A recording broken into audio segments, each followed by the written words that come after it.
सो पतरस को पकड़कर बंदी गृह में डाल दिया। पतरस बंदी गृह में, कारण क्या है? सुसमाचार प्रचार किया, और कोई कारण नहीं है। ठीक है, मेरी नजर सबके ऊपर है, याद रखिएगा। आप वहां बैठ के क्या बोलते हैं ये भी मैं देखता हूँ, सुन नहीं सकता, लेकिन मैं फोटो की चलन से मैं बातें समझ लेता हूँ। ठीक है, बुराई बोल रहे भलाई बोल रहे मुझे अच्छी तरह मालूम है, याद रखिएगा।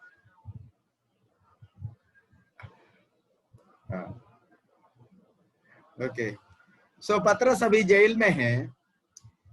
पतरस को मार डालने के कारण यहूदी लोग हमारे वश में हो जाएंगे, हमारी तारीफ करेंगे कर हेरोदा ने सोचा, इस कारण उसको बंदी गृह में रखा। लेकिन फसह का त्योहार हो रहा था, इस कारण पौलुस के ऊपर कोई हानि नहीं पहुंचा पाया। लेकिन व्हाट हैपन, उसको देखो पतरस को कैसे टाइट सिक्योरिटी में रखा था। पढ़िए वर्स 4, चौथी आयत को पढ़िए।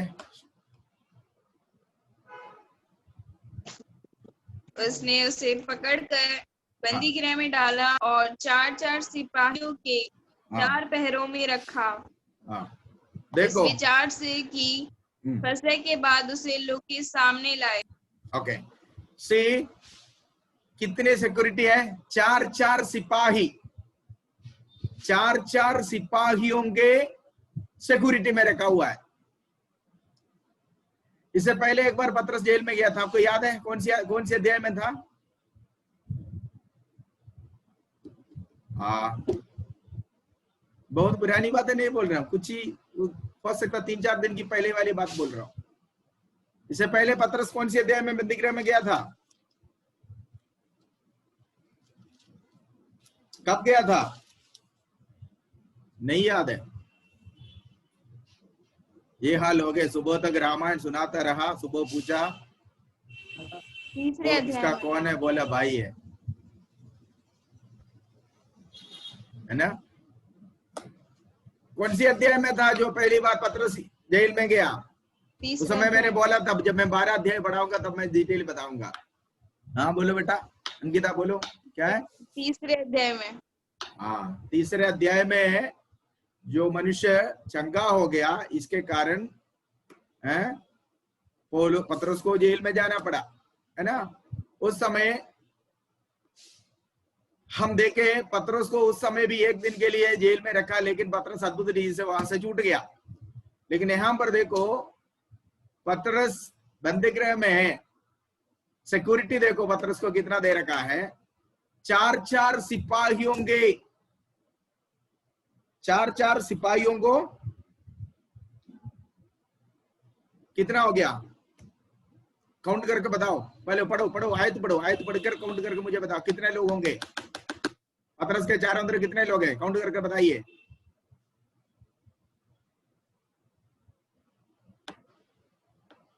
कितने सिपाही होंगे? 16। Very good mathematics. 16 सिपाही, एक लल्लू पतरस के चारों तरफ। देखा दुनिया कितना डरता है परमेश्वर के लोगों से, शैतान कितना डरता है परमेश्वर के लोगों से। पतरस के हाथ में न बंदूक है, न बारूद है, न कुछ है, न तलवार है, लेकिन इस पतरस के चारों तरफ 16 सिपाही। अच्छा, और सुनो बात, रोमी गवर्नमेंट जब किसी को बंदीगृह में डालता था, उस समय उस व्यक्ति के दोनों हाथों को 2 सिपाहियों के हाथों में इसे बांध देता है, रस्सी से नहीं, जंजीर से दोनों हाथों को बांध देता है। और जब ये लेटता है तो इसका राइट साइड में एक सिपाही सोएगा, लेफ्ट साइड में एक सिपाही सोएगा, और इनके दोनों हाथ उन सिपाहियों के हाथों से बंधे हुए हैं। इसी तरह पतरस को रखा। अच्छा, रखा कहां पर है? अंदर कोठरी में, पहला, दूसरा, तीसरे वाला कमरे में अंदर, और एक एक कमरे के दरवाजे पर दो दो सिपाही बंदूक ताने हुए खड़े, एक इधर से उधर को, एक उधर से इधर को, कौन पहले शूट करे, मैं करूं कि तुम करेगा, ऐसे करके। सो 3 दरवाजा अंदर कोठरी में पतरस को रखा हुआ है।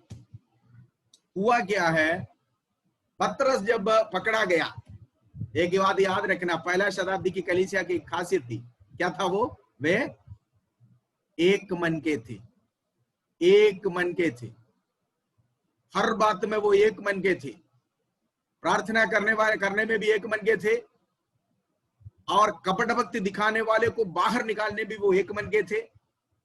प्रभु की आत्मा के विरुद्ध झूठ बोलकर पाप किया हुआ उस व्यक्ति को फटाफट सड़ने से पहले, कलीसिया के अंदर दुर्गंध आने से पहले, कलीसिया के अन्य लोगों के अंदर भी, लोगों को भी इस तरह का स्वभाव फैलने से पहले उसको फटाफट उठाकर ले जाने में, गाड़ने में भी वो कलीसिया एकत्रित थे, एक मन के थे।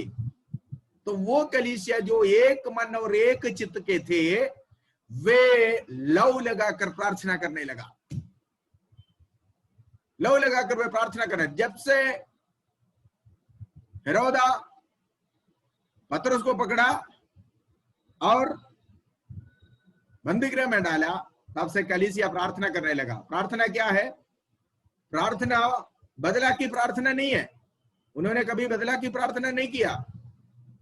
उनकी प्रार्थना क्या है, परमेश्वर तेरे दास को छुड़ाना है, बदला नहीं, ठीक है। उन्होंने कलीसिया लो लगाकर प्रार्थना कर रहे थे। सी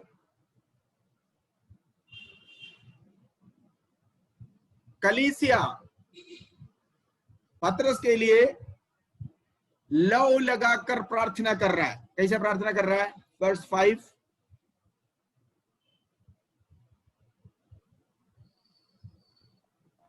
बंदीगृह में पतरस बंद था, परंतु कलीसिया के लिए लौ लाकर परमेश्वर से प्रार्थना कर रही थी। ओके, ये कैसा प्रार्थना है, लव लगाकर प्रार्थना करना है? कैसा प्रार्थना इसको, ये प्रार्थना लव लगाकर करने वाला प्रार्थना क्या होता है? याकूब की पत्री में आइए, 5वां अध्याय का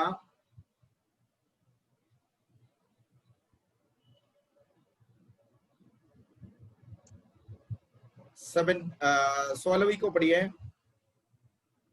16 लास्ट है शायद। इसलिए तुम आपस में एक दूसरे के सामने अपने अपने पापों को मान लो और एक दूसरे की प्रार्थना करो। आगे आगे, जिससे चंगे हो जाओ। धर्मी जन की प्रार्थना के प्रभाव से बहुत कुछ होता है। क्या लिखा है? धर्मी जन की प्रार्थना के प्रभाव से बहुत कुछ हो सकता है। हाँ, वहां वो शब्द छोड़ दिया है। धर्मी जन की प्रार्थना की प्रभाव जो लिखा, वो लव लगाकर करने वाली प्रार्थना। क्या some of you have English Bible? English में क्या लिखा हुआ है? धर्मी जन की प्रार्थना नहीं है, एक्चुअली धर्मी जन की लव लगाकर करने वाली प्रार्थना है। लव लगाकर करने वाला प्रार्थना का मतलब है कि उसी बात पर ध्यान लगाकर करो या मरो का कंडीशन में प्रार्थना करना।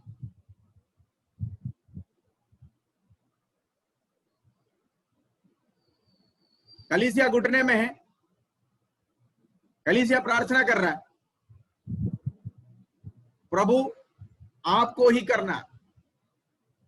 राजा से बलवा करने के लिए हमारे पास ताकत नहीं है, हमारे पास हथियार नहीं है, हमारे पास फोर्स नहीं है, हमारे पास शक्ति नहीं, हमारे पास सामर्थ्य नहीं, हम कमजोर प्राणी हैं। पर आप बलवान है, आप सामर्थ्य है, आप शक्तिशाली है, आप ही करोगे, आप ही कर सकते हैं। लव लगाकर कलीसिया प्रार्थना करने लगा। जब कलीसिया घुटने में आ गया तो परमेश्वर आराम से बैठ नहीं सकता। परमेश्वर क्या किया है? परमेश्वर पतरस को वहां से अद्भुत तरीके से रिहा कर दिया। कैसे रिहा कर दिया। चौथा अध्याय जब हम पढ़े थे वहां पर हमने देखा वो पतरस को आकर स्वर्गदूत ने जगाया, ठीक है, और उसके पीछे लेकर गया। यहां पर पढ़िए पतरस के साथ क्या हुआ, वर्स 6 ऑनवर्ड्स पढ़िए, 5 से जब पढ़िए। हेरोदेस उसे लोगों के सामने आने को था, उसी रात पतरस दो जंजीरों से बंधा हुआ दो सिपाहियों के बीच में सो रहा था, देखो और मैंने आपको पहरुए बताया ना। द्वार हाँ, बंदी गृह की रखवाली कर रहे थे। हाँ, देखो तो देखो, प्रभु का एक स्वर्गदूत आ खड़ा हुआ और उस कोठरी ज्योति की, और उसने पतरस की पसली पर हाथ मार के उसे जगाया और कहा, उठ जल्दी कर। और उसके हाथों से जंजीर खुलकर गिर पड़ी।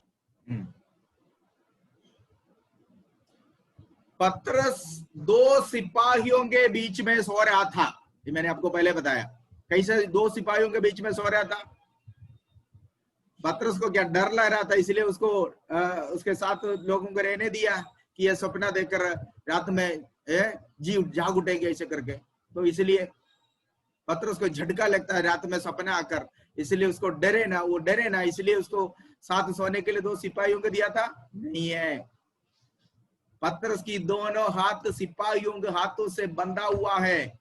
उस कंडीशन में पतरस दो सिपाहियों के बीच में सो रहा है। ये कैसे संभव है बताता हूं। ये संभव है कैसे। पुराने नियम की एक पुस्तक है दानियल, आपको मालूम होगा। दानियल को शेर के मांद में डाला, ठीक है, भूखा रहा हुआ शेर के पास, अगर वहां शेर नहीं है, शेरें लिखा हुआ है, शेरों के मांद, तो एक मांद में एक शेर नहीं होता है, एक से ज्यादा होते हैं। आप सोचिए, एक भूखा हुआ शेर के पास अगर कोई मनुष्य गिरे, अन्य जानवर गिरे, जिंदा छोड़ेगा? नहीं छोड़ेगा। लेकिन जब दानियल को डाल दिया गया, दानियल के साथ क्या हुआ? डाला हुआ नबूकदनेस्सर रात भर नहीं सोया बेचैनी के कारण। वो अभी उसको फाड़ा होगा, अभी उसको हाथ खींचा होगा, अभी उसका पैर खींचा होगा, शेर उसको ऐसे खा रहा होगा करके बेचैनी से रात भर नहीं सोया। लेकिन दानियल की क्या कंडीशन था? ये मेरा अनुमान है, बाइबल में नहीं लिखा, मेरा अनुमान है। पहले मैं जमानत लेके ही बोलता हूं, ठीक है, बाइबल में नहीं लिखा, मेरी अनुमान है। जब वहां एक से ज्यादा शेरे थे,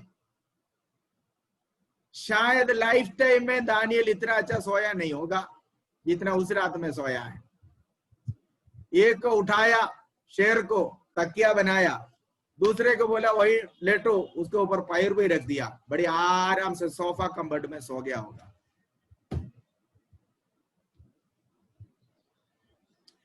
क्योंकि ये शेरों ने उसको कोई हानि नहीं पहुंचा पाया, कारण परमेश्वर ने उन शेरों के मुंह को बंद कर दिया।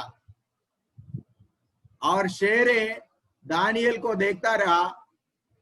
दानियल के पास या दानियल के ऊपर आक्रमण करने के लिए उनके पास कोई हिम्मत नहीं रही। मेरे हिसाब से जब नूहा के जहाज में जानवरें थे, उसी में नूहा भी थे, भले दूसरे खाने में था, फिर भी नूहा ही तो है जो सबको अंदर जाने दिया, है ना। वहां शत्रुता नहीं थी, मित्रता था। तो शायद परमेश्वर ने इस गुफा में भी शेर के मुंह को बंद कर दोनों के साथ एक ऐसा मित्रता बनाया, आराम से ऑपरेशन में रहा है। सुबह को नबूकदनेस्सर आकर, ये नबूकदनेस्सर को पता चला कि ये मरा नहीं है, ये आकर कैसे दानियल के नाम लेकर पुकारा, भाई एक को अगर शेर के मुंह में डाल दिया, तुम्हें कैसे मालूम है कि वो अभी जिंदा हो? तुमने कैसे आकर हे जीवित परमेश्वर के दास दानियल कर कैसे पुकारा? क्योंकि रात भर की बेचैनी से उसको पता चल गया कि शेर का दांत पर्याप्त नहीं है परमेश्वर का दास दानियल को खाने के लिए। संसार का कोई भी ताकत परमेश्वर के लोगों को नाश करने के लिए, परमेश्वर के लोगों के ऊपर हानि उठाने के लिए पर्याप्त नहीं है। लेकिन एक बात है, हमें दानियल जैसे, पत्रस जैसे जीवन बिताना चाहिए, नहीं है तो चटनी बन जाएगा। केवल प्रभु का नाम लेकर चल रहे डुप्लीकेट पत्रस और डुप्लीकेट दानियल बनकर रहोगे, दुनिया चटनी बना देगा। फिर ये नहीं बोलना कि अरे दानियल के नहीं मैं भी कोशिश किया था लेकिन मेरा हाल ये हुआ, पत्रस के नहीं मैं भी प्रचार करता मेरा हाल यही हुआ। असली पत्रस बनो, असली दानियल बनो, जब जाकर परमेश्वर बचाएगा, छुड़ाएगा। सो पत्रस यहाँ पर 4 सिपाही, 4 गुना 4 कितना हो गया, 16 सिपाही होंगे घेरे में, सो रहा है 2 सिपाहियों के बीच में। इससे ज्यादा क्या चाहिए? देखो कितना अच्छा सिक्योरिटी है, कितना अच्छा सिक्योरिटी। पत्रस के घर में ऐसे सिक्योरिटी नहीं मिलता, लेकिन यहाँ पर कोई दिक्कत नहीं है, बड़ी आराम से पत्रस सो रहा है, लेकिन सिपाही नहीं सो सकता। सिपाही सो नहीं सकता। अगर सिपाही सो गया तो वो गया। सिपाही एक पल के लिए आंखें नहीं बंद कर सकता। सो जब सिपाही जागे हुए हैं, पत्रस बड़ी आराम से सोया। ठीक है, बड़ी आराम से सोया। और आधी रात को कलीसिया वहां पर घुटने में है। याद रखना, प्रार्थना की सामर्थ, प्रार्थना की ताकत, प्रार्थना की शक्ति हमारे कल्पना से भी बहुत दूर है, हमारा सोच से भी बहुत ज्यादा है, हमारे विचार से भी बहुत ज्यादा है। परमेश्वर की ताकत, परमेश्वर की शक्ति, प्रार्थना की शक्ति, प्रार्थना की ताकत जो है वो हम कल्पना नहीं कर सकता है। हमारी प्रार्थना के द्वारा इस अखिलांड मंडप को बना हुआ परमेश्वर को, हाथ को हमारी प्रार्थना चला सकता है।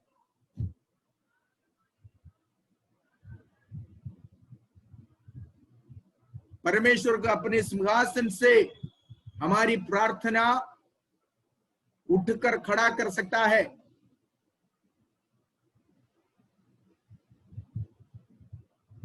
वचन में हम इस प्रकार पढ़ते हैं, हे यहोवा को याद दिलाने वालों, तुम चुप नहीं रहना।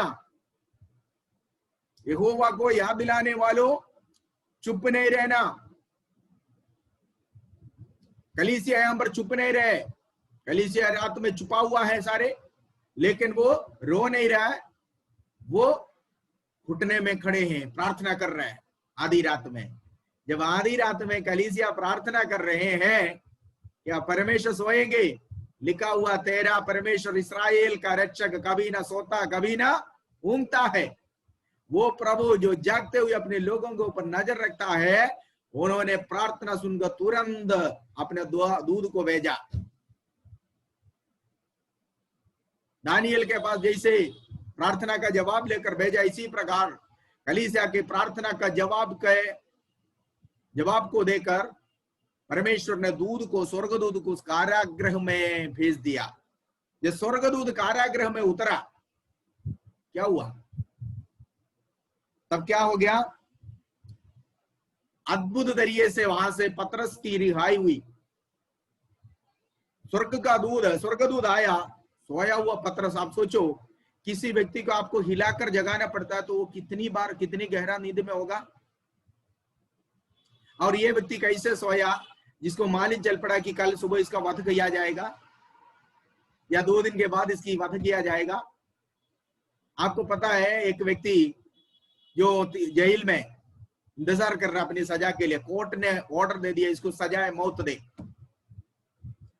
जिस दिन उसने वो ऑर्डर सुना, तब से लेकर उसकी नींद आएगी, वो दिन गिनते रहते।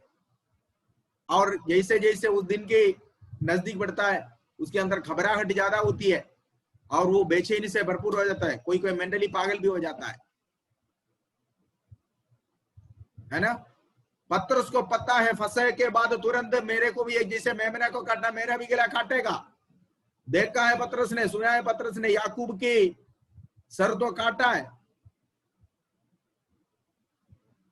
हेरोदास ने, लेकिन यहां पर लिखा हुआ पत्रस ऐसा नींद में पड़ा है कि स्वर्गदूत आकर हिलाकर उठो पत्रस, उठो पत्रस, उठो पत्रस करके जगाना पड़ रहा है। पत्रस उस प्रतिसंधि में ऐसा सोया। सोचिए कैसे सो पड़ा। परमेश्वर के शांति जो तुम्हारे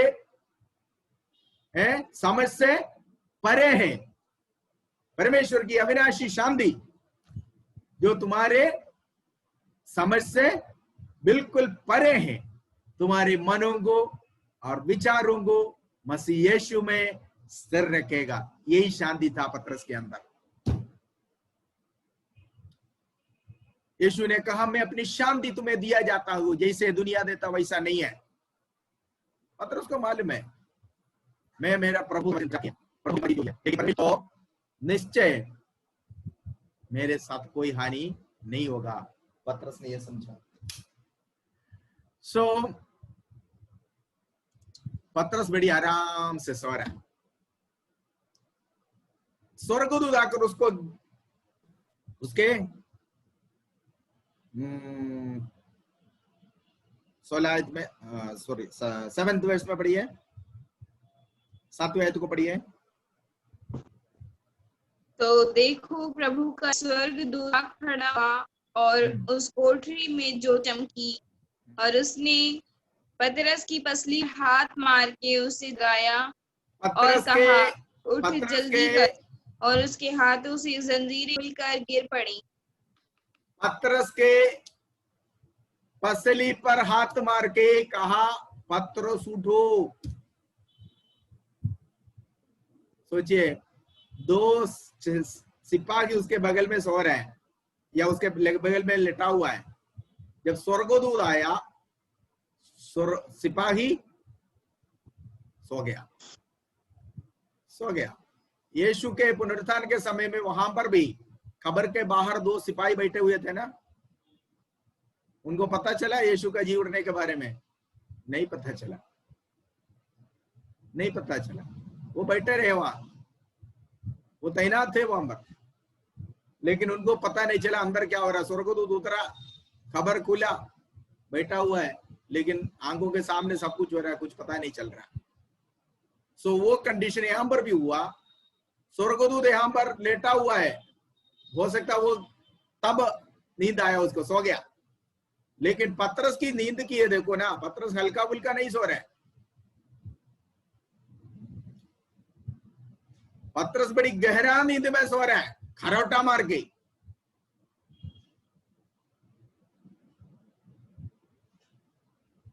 और उसको जगाकर स्वर्गदूत को हिलाकर उठाना पड़ा, ये पतरस उठ जा।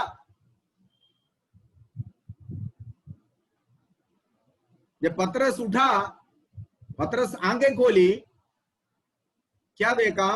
स्वर्गदूत वहां पर उतरा। स्वर्गदूत उसके पसली पर हाथ मारकर कह रहे कि उठो।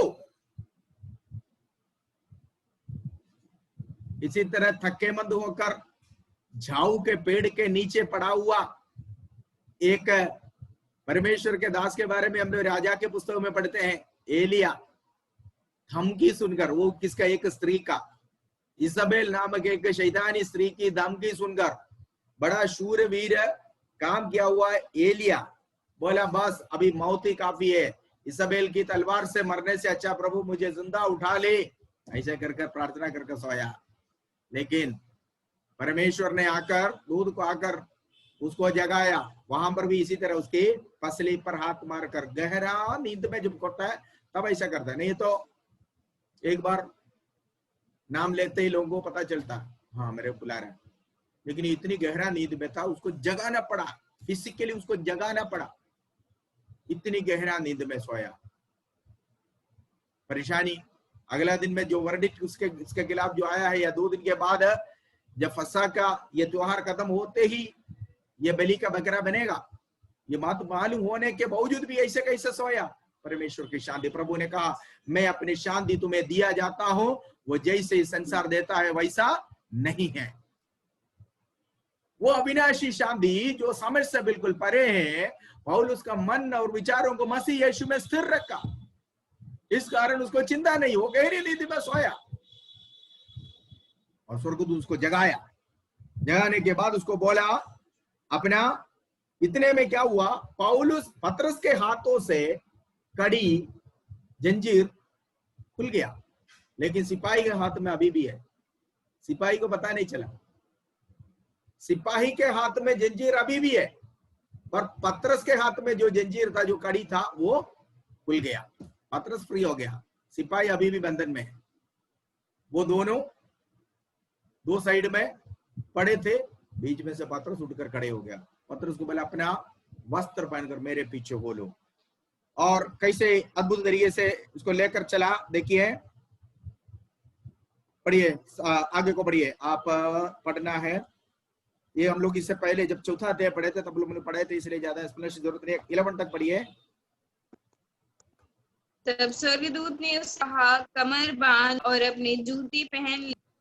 उसने वैसे ही किया। पढ़ो पढ़ो पढ़ो, अप टू 11।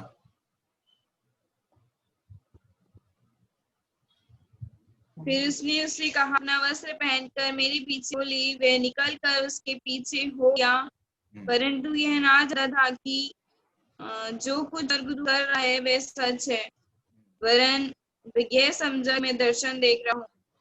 तब वे पहले दूसरे पहरे से निकल कर रसोई के फाटक पर पहुंचे, जो नगर की ओर है। वह उनके लिए आपसे आप खुल गया, और वे निकल कर एक ही गली होकर गए, और तुरंत ही स्वर्गदूत से छोड़कर चला गया। तब पतरस ने सचेत कर कहा, अब मैंने जान लिया है कि प्रभु ने अपना स्वर्गदूत भेजकर मुझे हेरोदेस के हाथ से छुड़ा लिया है, और यहूदियों की सारी आशा तोड़ दी है।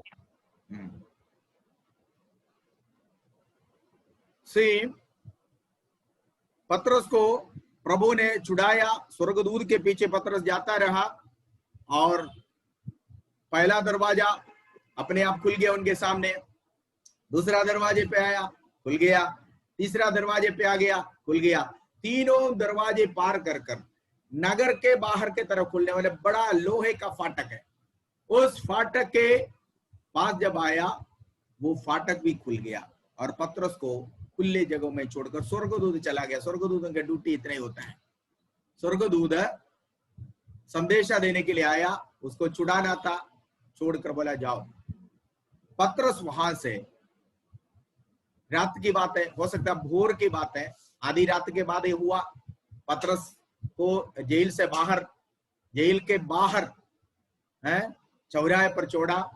फिर पतरस वहां से चलकर उसी घर में जहां पर प्रार्थना हो रहा था, मरकुस के घर में, मरिया के घर में पतरस आया है। जब आया था, कलीसिया क्या कर रहा था? कलीसिया अभी भी घुटने में है। पढ़िए 12 से लेकर 19 तक पढ़िए।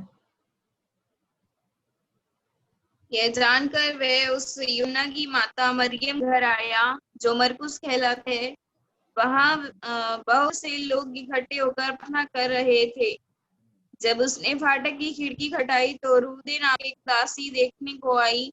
पतरस का शब्द पहचानकर उसने आनंद मारे फाटक ना खोला, परंतु दौड़कर भीतर गई और बताया कि पतरस द्वार पर खड़ा है।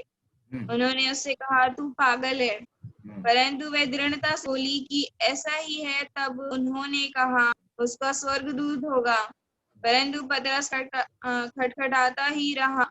अतः उन्होंने खिड़की खोली और उसे देखकर चकित रह गए। तब उसने उन्हें हाथ से संकेत किया कि चुप रहें, और उनको बताया कि प्रभु किस रीति से उसे बंदी गृह से निकाला है। फिर कहा, याकूब और भाइयों को यह बात बता दिया।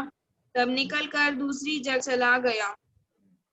भोर को सिपाहियों में बड़ी हलचल मच गई कि पतरस का क्या हुआ।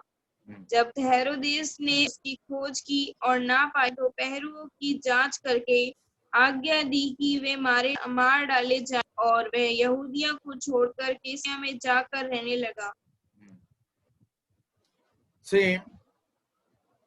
पतरस उस घर में आया जहां पर प्रार्थना हो रही थी। ये यूहन्ना मरकुस की घर है।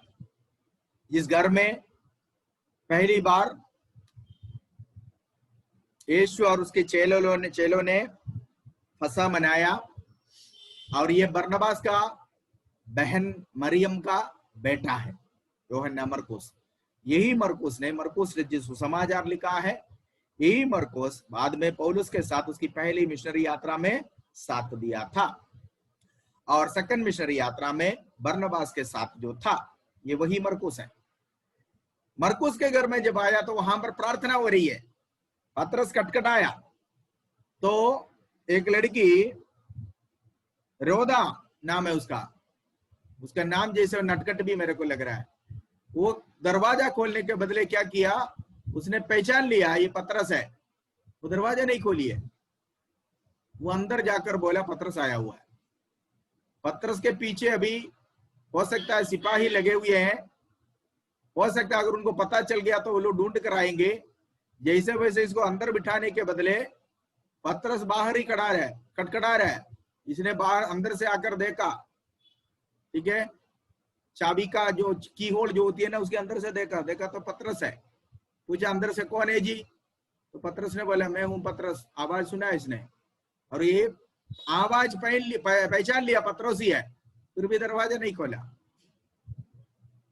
ठीक है, अंदर गया, अंदर जाकर बोला कि पतरस आया हुआ। लोग विश्वास नहीं किए, क्योंकि इतना इंस्टेंट रिप्लाई, इतना जल्दी प्रार्थना का जवाब मिलेगा करके उनके पास भी ये विश्वास नहीं था।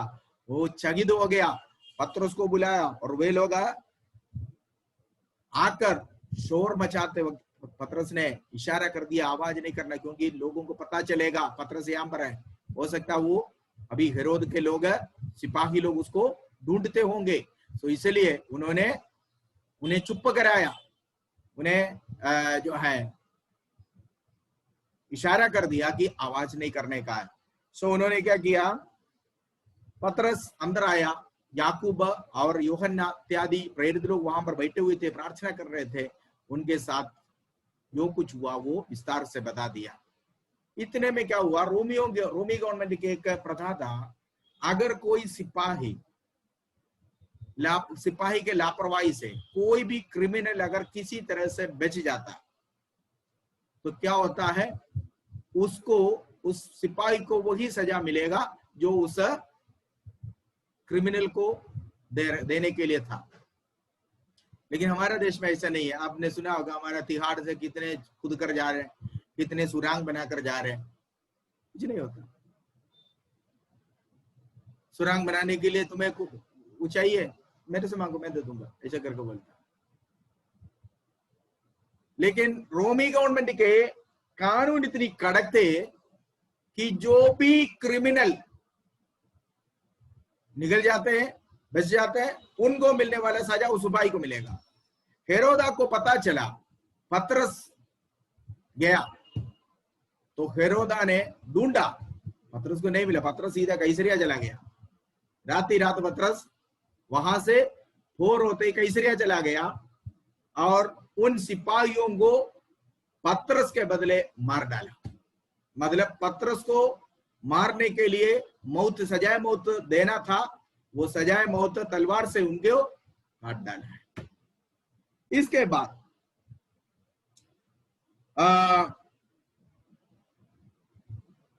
पतरस यहूदिया छोड़कर कैसरिया की ओर चला गया। That is what we read in 19। कुछ ज्यादा ही बातें, एक्सप्लेनेशन की कोई बातें नहीं है। परमेश्वर के अद्भुत कार्य है जो हम वहां पर देख रहे हैं। दूसरा, प्रार्थना का जवाब। परमेश्वर के लोग लव लगाकर, घुटने में एक मन होकर, एक चित्त होकर प्रार्थना किया। परमेश्वर ने जो उन कमजोर लोगों को, उनके लिए असंभव था, उनसे जो काम नहीं हो सकता था, परमेश्वर ने कर दिखाया। परमेश्वर अपना प्रार्थना का जवाब दिया। परमेश्वर उस जेल की ओर हाथ बढ़ाया, वहां पर परमेश्वर अपने दूध को भेजा। परमेश्वर का दास को अद्भुत तरीके से बचाया। एक बाल भी पतरस का खराब नहीं हुआ, पतरस को कोई हानि नहीं हुआ। वचन में क्या लिखा हुआ, तेरे हर मार्ग में तुझे संभालने के लिए मैं तेरे निमित्त अपने दूध को आज्ञा दूंगा।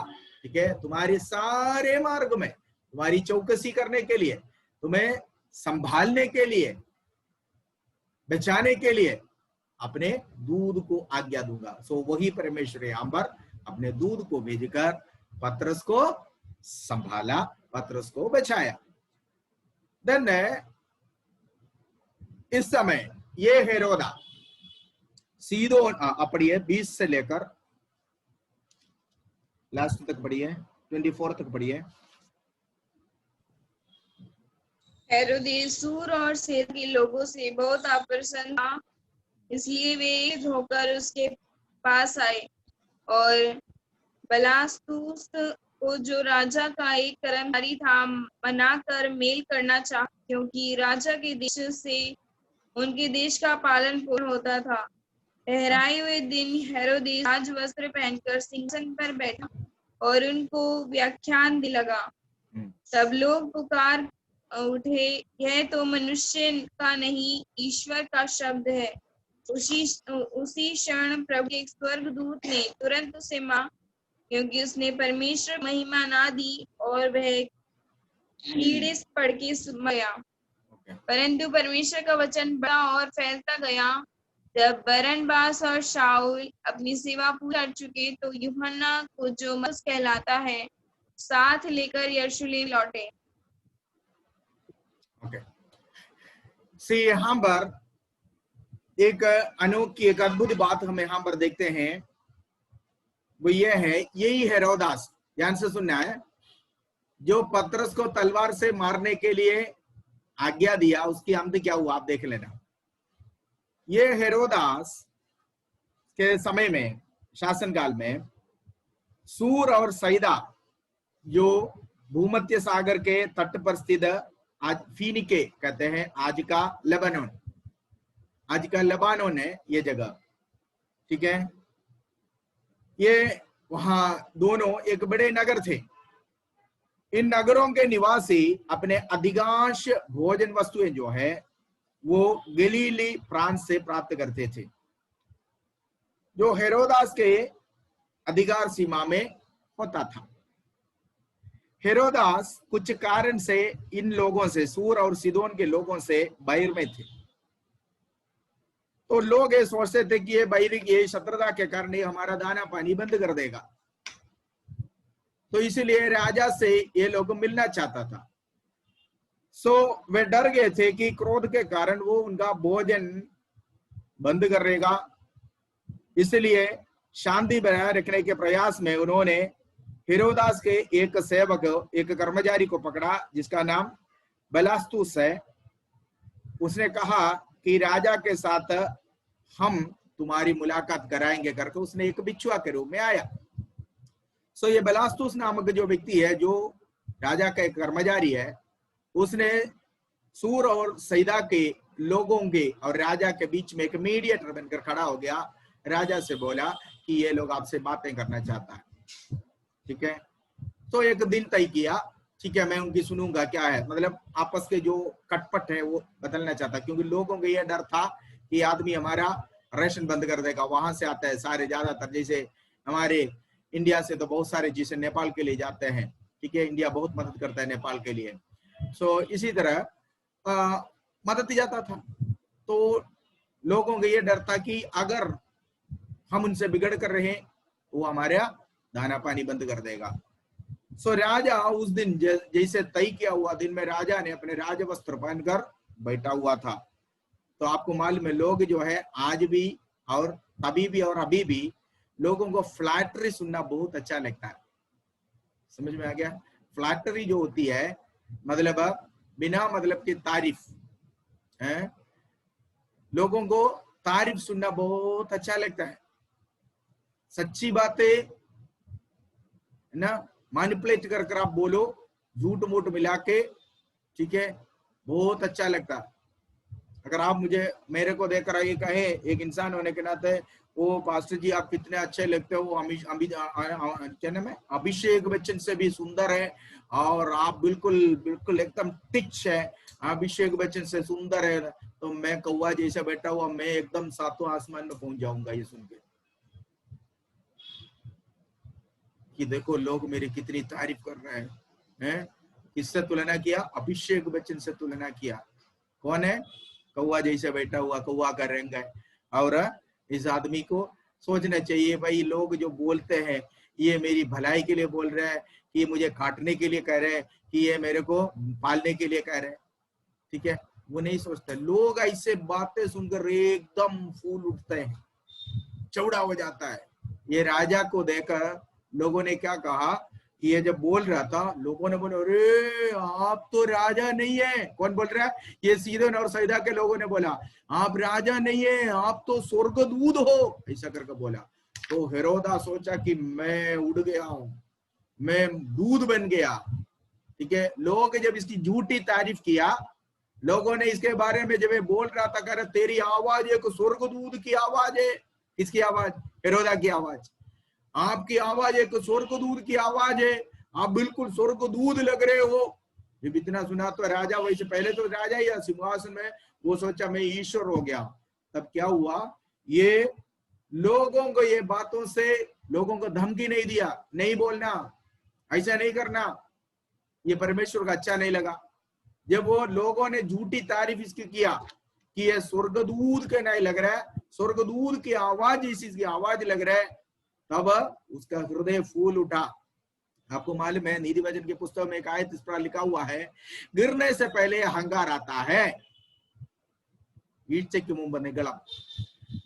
गिरने से पहले अहंकार, घमंड, किसी भी बातों में अगर हमारे अंदर घुस गया, सोचना अगला कदम गिरने का है। क्योंकि शैतान का गिरने का कारण उसके अंदर आया हुआ घमंड था। आपको मैंने लूसीफर के बारे में जब पढ़ाया, स्वर्ग में जा था, वो किस पोस्ट में था, उन गिरने का कारण क्या था?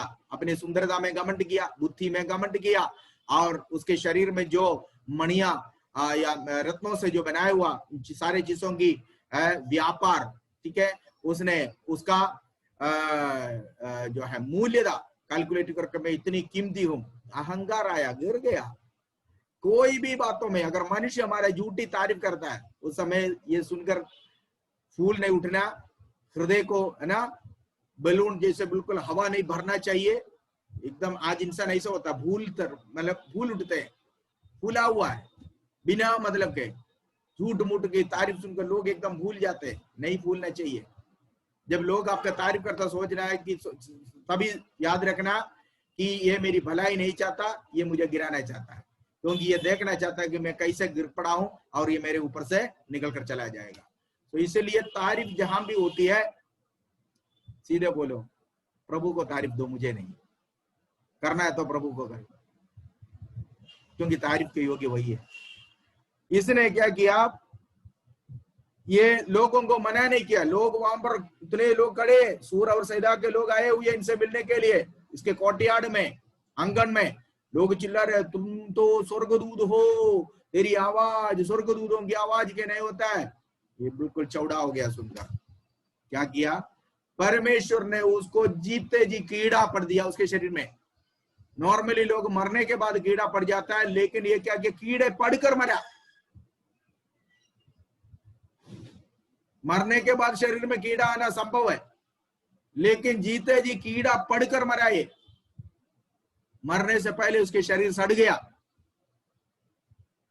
जो कहता था स्वर्गदूत है, जिसके बारे में लोगों ने झूठी तारीफ दिया कि ये स्वर्गदूत है, परमेश्वर ने करके दिखाया स्वर्गदूत का शरीर सड़ता नहीं है, स्वर्गदूत के शरीर में कीड़े नहीं होते। क्या समझते हैं, क्या सीखने को मिलता है हमें इससे? झूठा तारीफ प्राप्त नहीं करना, झूठा तारीफ किसी से भी लेना नहीं, झूठा तारीफ करना नहीं चाहिए। झूठा तारीफ अगर हमने लिया, उसके बदले हमने परमेश्वर को मिलने वाला महिमा, परमेश्वर की मिलने वाला आदर, सम्मान, इज्जत, तारीफ, वो परमेश्वर को ही मिलना है, परमेश्वर को ही देना, हमें नहीं लेना है। तो हेरोदास यहां पर कीड़े सरीगे मरा, कीड़े पड़कर मरा। मरने के बाद कीड़ा नहीं पड़ा, बल्कि मरने से पहले उसके शरीर में कीड़ा पड़ गया। पढ़िए 22 to 24 पढ़िए। तब लोग पुकार उठे, यह तो मनुष्य का नहीं, ईश्वर का शब्द है।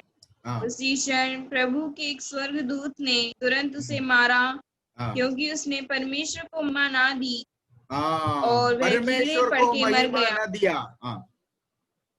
परमेश्वर को महिमा न दिया, लोगों ने दिया हुआ तारीफ उसने लिया, और ये कहते कि तुम लोग, मैं केवल एक राजा हूं, मैं एक इंसान हूं, मैं दूध नहीं हूं।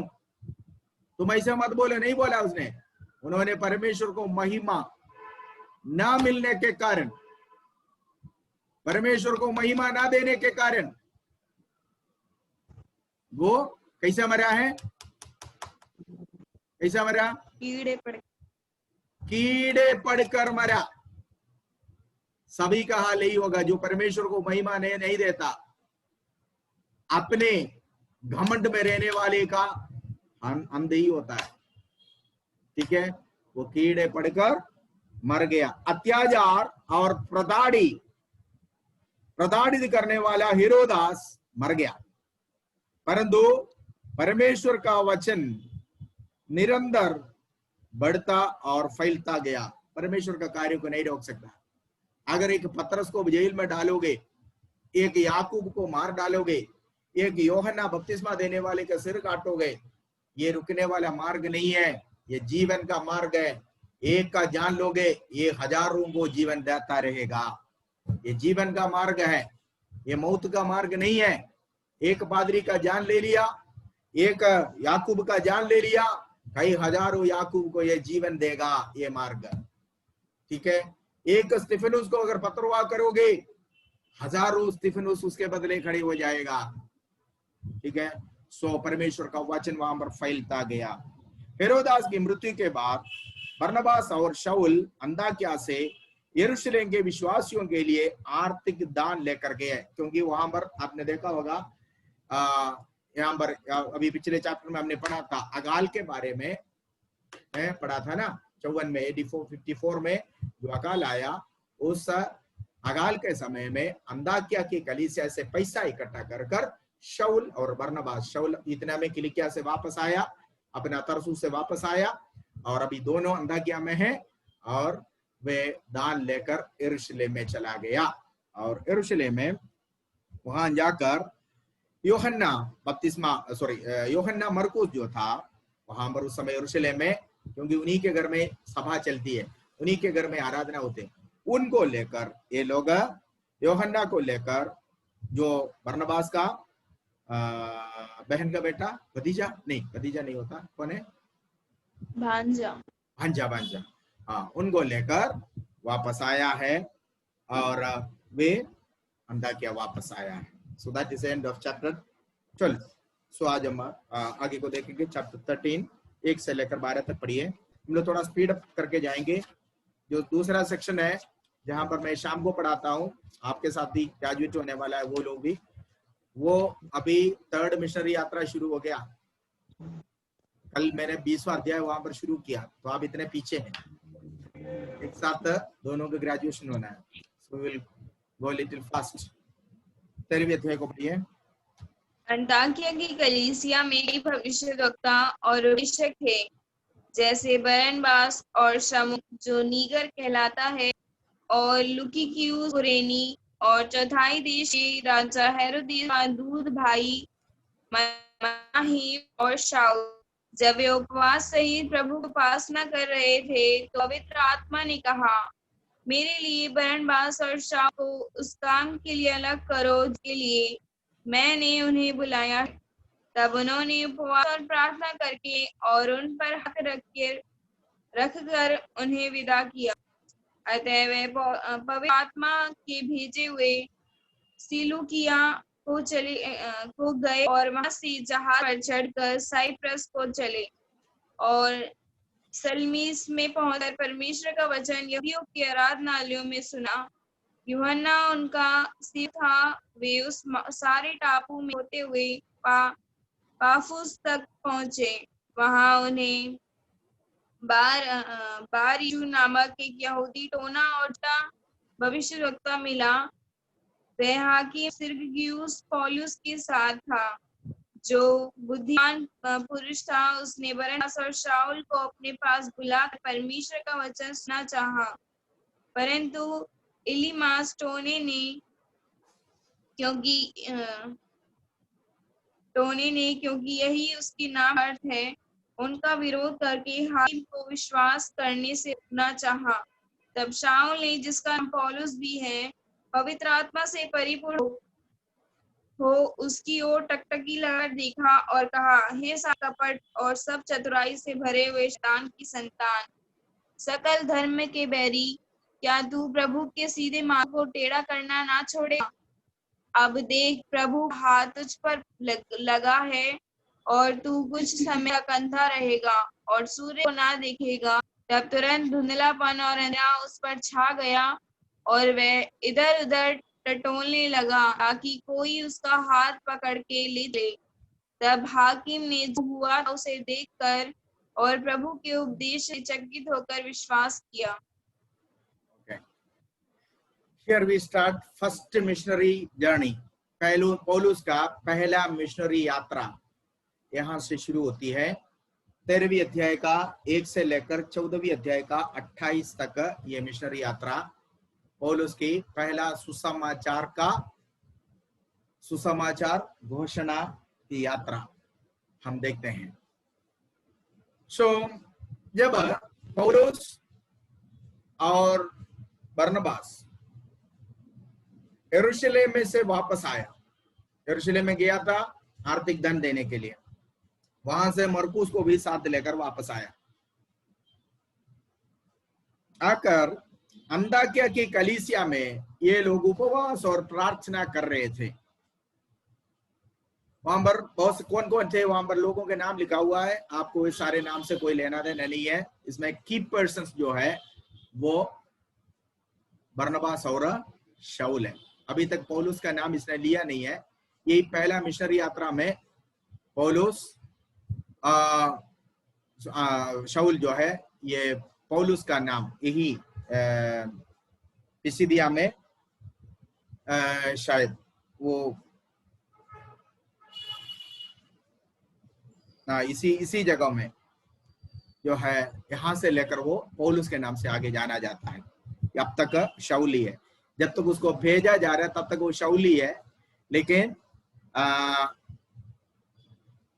वहां पर आके इसने कुप्रस में आकर कुप्रस से ये नाम पौलुस नाम जो रोमी नाम है उसको स्वीकार कर लिया। ओके, देन हम लोग देखते हैं ये लोग उपवास और प्रार्थना में ठहरे हुए हैं।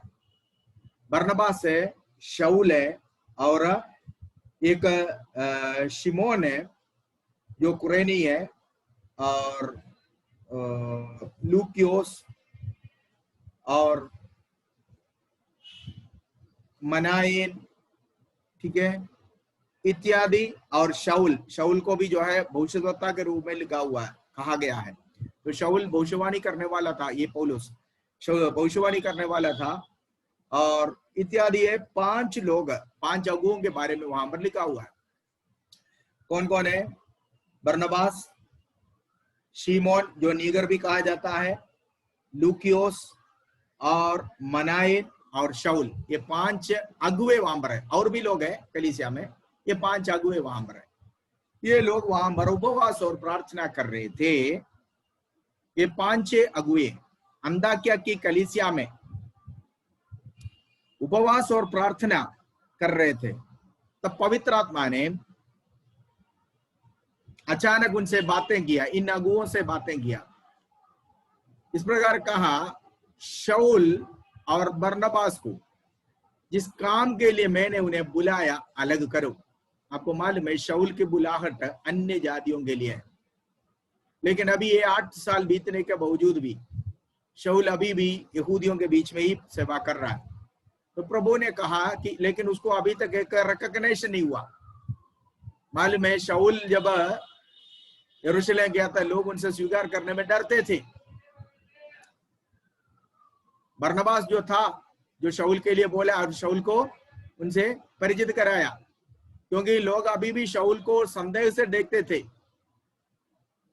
डरते थे। तो शाऊल को अभी तक एक रिकॉग्निशन नहीं मिला, मतलब शाऊल को एक अप्रूवल नहीं मिला कि शाऊल वाकई में परमेश्वर का सेवक है। सो इस कारण क्या किया, पवित्र आत्मा ने इन 5 अगुए जब बैठ कर प्रार्थना कर रहे थे, और अन्य कलीसिया के लोग भी, अंताकिया की कलीसिया में अन्य जाति कलीसिया है, वहां पर अन्य जाति यहूदी दोनों है इस कलीसिया में।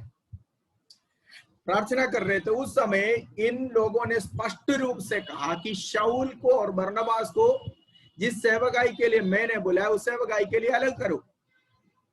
तब उन्होंने क्या किया है, शाऊल जिसकी बुलाहट अन्य जाति में प्रचार करने का है, जो प्रेरितों के पुस्तक 9 अध्याय के 15वीं आयत में हम पढ़ते हैं, और गलातियों की पत्री 2 का 9 पढ़िए, गैलेशियंस चैप्टर 2 वर्स 9।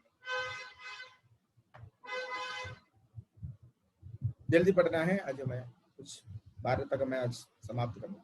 और जब उन्होंने उस ग्रह को जो मुझे मिला था जान लिया, तो याकूब और कैफा और यूहन्ना ने, जो कलीसिया खंबे समझे जाते थे, मुझको और बरनबास को संगति का दाहिना हाथ दिया कि हम अन्य जातियों के पास जाएं और वे खतना किए हो के पास। सी यहाँ पर पौलुस कहता है कि मुझे और बरनबास को कलीसिया के खंबा कहने वाले कैफा मतलब पतरस और याकूब ने संगति का हाथ बढ़ाया मेरी तरफ, और हम अन्य जाति के बीच में जाकर काम किया। सो यहां पर ऑफिशियली पौलुस को अर्थात शाऊल और बरनबास को लोग सेवकाई के लिए प्रार्थना करके अलग करके भेजते हैं।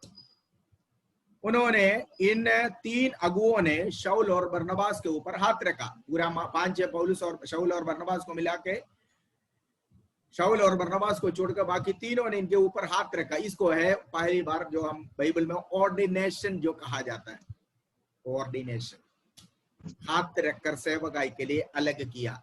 बुलाहट पहले से है, पहले ये लोग काम कर ही रहे थे, ठीक है। ऑर्डिनेशन किसको देता है? बाइबल स्कूल में पढ़कर निकला हुआ, तुरंत निकला हुआ व्यक्तियों को नहीं देता। शाऊल अभी इतनी साल से प्रचार कर रहे हैं, बरनबास अभी इतनी साल से प्रचार कर रहे हैं, लेकिन उनकी सेवकाई को ध्यान से सुनना। जो पास्टर्स अभी तक ऑर्डिनेशन नहीं मिला, ठीक है, आते ही लोग कहते हैं हमें ऑर्डिनेशन दो, तो ऑर्डिनेशन किसको मिलेगा? ऑर्डिनेशन जल्दी नहीं मिलता है। यहाँ पर देखो 9वां अध्याय में पौलुस की कन्वर्शन हम देखते हैं। उसके बाद 3 साल जाकर वो मरुभूमि में मराबा में गया, प्रभु का वचन सीखा, समझा, उसके बाद वापस आया, अंताकिया में प्रभु का काम किया, उपद्रव सहा, वहां से वो यरूशलेम गया, वहां पर भी उपद्रव, उधर से किलिकिया गया, किलिकिया में 5 साल अपने देश में जाकर प्रभु की सेवा किया, उसके बाद वापस आया, अंताकिया में फिर बरनबास के साथ 1 साल रहा, उसके बाद फिर यरूशलेम गया, उसके बाद फिर वापस आया। सेवकाई बहुत किया। उसकी सेवकाई को लोग जाना, पहचाना, कोई शिकायत नहीं आया। झूठा शिक्षा प्रचार करता है, कोई शिकायत नहीं आया, और इत्यादि। उसके जीवन के द्वारा, सेवकाई के द्वारा सब कुछ प्रूफ करने के बाद पवित्र आत्मा ने कहा अब वक्त आ गया है, इसको कुल्लम डिक्लेयर कर दो कि ये एक ऑथराइज्ड सेवक है। किसको कौन डिक्लेयर करेगा? अंताकिया की कलीसिया में इकट्ठा हो गया हुआ सारे लोगों के सामने। ऑर्डिनेशन रहस्य में नहीं होता है, ऑर्डिनेशन जो होती है वो कुल्लम होते हैं, लोगों के सामने होते हैं, लोग उसकी गवाह बन जाते हैं। खासतौर पर वो कलीसिया जिसमें वो सेवा करता है, उस कलीसिया के लोग वहां पर मौजूद होना जरूरी है। आज कई पास्टर्स को ऑर्डिनेशन मिलता, किसी को पता नहीं, उनके कलीसिया के लोगों को पता नहीं कहां से मिला, ऑनलाइन में लिया। अभी मैंने कल एक खबर पढ़ा, बहुत पादरियों को डॉक्टरेट देने वाले एक व्यक्ति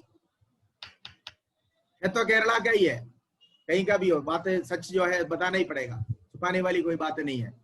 केरला के एक व्यक्ति है, वो डोमिनिकन रिपब्लिक, सुना है आपने उस राज्य के बारे में? डोमिनिकन रिपब्लिक है, डोमिनिकन रिपब्लिक का देश के नाम से डॉक्टरेट दे रहे इंडिया में बैठकर, वो भी केरल में बैठ के, और वो 50,000 से लेकर 75,000 1 लाख तक के एक सर्टिफिकेट की वैल्यू डॉक्टरेट देता। डॉक्टर पादरी के पहले, पास्टर से पहले डॉक्टर लिखा है। आज बहुत सारे लिखते हैं ना डॉक्टर है, कौन सी डॉक्टर है? एक पैरासिटामोल लिख नहीं सकता तुम, एक पैरासिटामोल किसी को प्रिस्क्राइब नहीं कर सकता है, डॉक्टर है। थियोलॉजी में कोई डॉक्टरेट है? पतरस के पास कोई डॉक्टरेट था? पौलुस इतने ज्ञानी, 14 पत्रियां लिखा हुआ, पौलुस ने कभी बोला मैं डॉक्टर हूं? अगर डॉक्टरेट देना होता तो पौलुस को देते। पौलुस को जमाने में इतनी बड़ी यूनिवर्सिटी, अभी आपको मैं 17 आयतों में जो पढ़ाऊंगा, अरियुबगुस पहाड़ पर खड़े होकर पौलुस ने प्रचार किया, जो आम आदमी वहां पर जा नहीं सकता, क्योंकि फिलोसोफरों का झुंड होता है, उनके बीच में प्रचार करके सबका मुंह बंद करके उनमें से किसी को प्रभु में लाया हुआ व्यक्ति पौलुस। उसको डॉक्टरेट उस यूनिवर्सिटी नहीं दिया। आज बाइबल स्कूल के दरवाजा ना देखे हुए लोग प्रभु की सेवकाई में उतरे हुए, कुछ हो सकता 2, 3, 4 साल हो गए होंगे, डॉक्टर है। एक डॉक्टर ने एक बार लिखा हुआ बातें मैंने शायद आपको बोला, उसने फेसबुक में एक पोस्ट डाला, पास्टर पीवी थॉमस की मम्मी, उसका नाम कुंजुंजम्मा है, मलयालम में कुंजुंजम्मा, ठीक है, वो डॉक्टर जो इसी प्रकार डॉक्टरेट पाया हुआ डॉक्टर ने इंग्लिश में उसकी परिभाषा लिखा हुआ है, PV Thomas mother, little mother died. Kunjunjamma का परिवेश है लिटिल मदर। समझ में आ गया? यही है डॉक्टरों का ज्ञान। सो वो पकड़ा गया डोमिनिकन रिपब्लिक में। डोमिनिकन रिपब्लिक एक देश है, उस देश के नाम से झूठा पीएचडी, झूठा डॉक्टरेट, डीलिट, ठीक है, इत्यादि डिग्रियां देने वाले व्यक्ति, उनको पता चला उनके नाम, उनके देश के नाम से इंडिया में फर्जी डिग्री फैल रही है। किसी ने उसको पूछा कि ये रिकॉग्नाइज्ड है, आपके देश का डिग्री है, आपका देश का यूनिवर्सिटी है, इंडिया में कितना यूनिवर्सिटी इंडिया के वालों को मालूम है, लेकिन इंडिया वालों के किसी यूनिवर्सिटी, उदाहरण के लिए दिल्ली यूनिवर्सिटी हो गया, इग्नो हो गया, या फिर जवाहरलाल नेहरू यूनिवर्सिटी, JNU हो गया, कोई भी यूनिवर्सिटी किसी भी स्टेट का आप ले लो, इस यूनिवर्सिटी के नाम से अगर कोई सर्टिफिकेट विदेशी के हाथ में मिल गया, विदेशी तो जरूर पूछेंगे, इंडिया वालों के हमारे कॉन्सुलेट में जरूर पूछेंगे, ये आपके देश में ऐसा एक यूनिवर्सिटी है। इसी तरह किसी ने वहां पर शिकायत कर लिया, ये पकड़ा गया, अभी जेल गया। ये डिग्री है पादरियां लेकर मैं डॉक्टर हूं करके जो घूमते हैं, ऑर्डिनेशन है हमारी, ऑर्डिनेशन इसी प्रकार मिलते हैं। कई पास से डॉक्टर आपका ऑर्डिनेशन हाँ हुआ, कहां से हुआ? वो मैंने वहां से लिया। कहां से लिया? केवल कागज है, इनको उसने देखा नहीं, इनकी सेवकाई उसने जाना नहीं, इनकी जीवन क्या है नहीं मालूम है। पौलुस को और बरनबास को लोगों ने हाथ रखकर अगर अलग किया तो एकदम से नहीं, उन दोनों की सेवकाई लोगों ने देखा, जाना, पहचाना। उसके बाद कलीसिया गवाह दिया। कलीसिया वहां पर बैठे हुए हैं, कलीसिया गवाह है, कलीसिया ने उसको गवाही दिया, हाँ पौलुस और बरनबास ये दोनों हमारे कलीसिया के पासवान हैं, हम उसकी सेवकाई को प्राप्त किए हुए लोग हैं, हम उनको जानते हैं, हम उन्हें परखते हैं। सो एक पास्टर का ऑर्डिनेशन जरूर उनकी कलीसिया के लोगों के मौजूदी में होती है, ताकि कलीसिया उसके लिए गवाह बने, रहस्य में नहीं होता। ऑनलाइन में कहीं से भी जो है पाने वाला डिग्री नहीं होता है, सर्टिफिकेट नहीं होती, ऑर्डिनेशन सर्टिफिकेट, वो किसी काम का नहीं है। मैं मानता नहीं है, मेरे पास बहुत आए, फाड़ कर मैंने फेंक दिया, बोले आपको ऑर्डिनेशन हम देंगे आपकी कलीसिया के सामने। हम नहीं मानते ऐसे ऑर्डिनेशन जो ऑनलाइन में लेकर कहीं और से लेकर आए, ठीक है। सो पौलुस और बरनबास के ऊपर लोगों ने हाथ रखा। एक खुल्लम बात है, पब्लिक बात है, सीक्रेट नहीं है, राज नहीं है, क्योंकि उनकी सेवकाई लोगों ने जाना पहचाना। हाथ रखकर उन्हें सेवकाई के लिए अलग किया। इसके बाद इन्हें कलीसिया के मिशनरी के रूप में नियुक्त कर ये कलीसिया के मिशनरी है, संस्था के एक मिशनरी है, उस मिशनरी को नियुक्त करने का एक प्रथा है हाथ रखना। कौन हाथ रखेगा? इससे पहले सेवकाई में उतरे हुए लोग, बुजुर्ग नहीं है, प्राचीन। बुजुर्ग और प्राचीन कंफ्यूजन नहीं होना। प्राचीन का मतलब ये नहीं होता कि बुढ़ा है, नहीं है। प्राचीन का मतलब एक्सपीरियंस्ड है, बुढ़ा नहीं होता।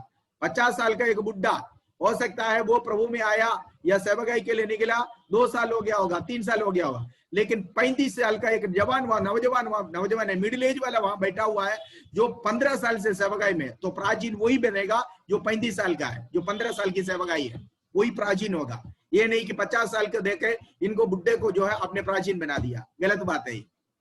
सो उम्र से नहीं है, प्राचीन जो होती है, प्राचीन जो है एक्सपीरियंस, तजुर्बा प्रभु के सेवकाई में कितना है। तो पौलुस और बरनबास के ऊपर जो हाथ रखा, वो पौलुस और बरनबास से भी सेवकाई में तजुर्बा पाया हुए लोग थे।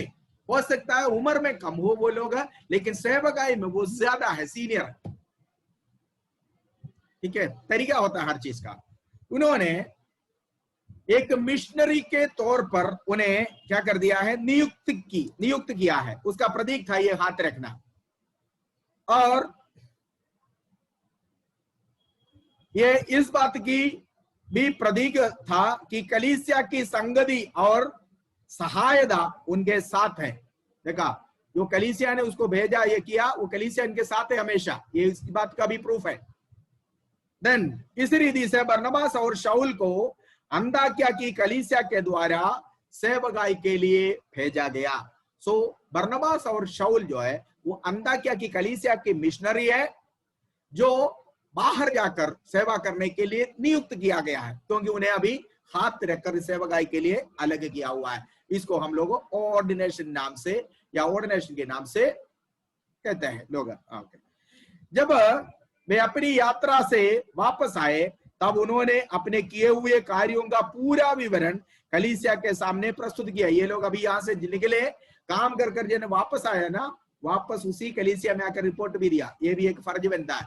इस कलीसिया आपके साथ है, इस कलीसिया ने आपको भेजा, वहां पर आकर आपने जो कुछ किया, आपके द्वारा जो कुछ हुआ, ये सारी बातें कहना भी आपका फर्ज बनता है। ये हम देखते हैं 14 अध्याय का 26-27 जब हम पढ़ते हैं, फर्स्ट मिशनरी यात्रा के बाद पौलुस और बरनबास वापस आकर प्रभु उनके साथ रहकर क्या कुछ किया है, कहां कहां गया, क्या कुछ किया, सारे रिपोर्ट बता दिया है। क्यों बता दिया? क्योंकि यही कलीसिया है जो इनको भेजा है, क्योंकि यही कलीसिया है जो इन्हें ये मिशनरी के तौर पर जो है रिकॉग्नाइज किया है। इन्होंने उसको एक मिशनरी के तौर पर रिकॉग्नाइज किया, उस कलीसिया में आकर उसको रिपोर्ट देना बहुत ही जरूरी था। तो आगे हम लोग 12 तक नहीं पहुंच पाया है, अभी मैंने सिर्फ 3 तक ही पहुंचा है।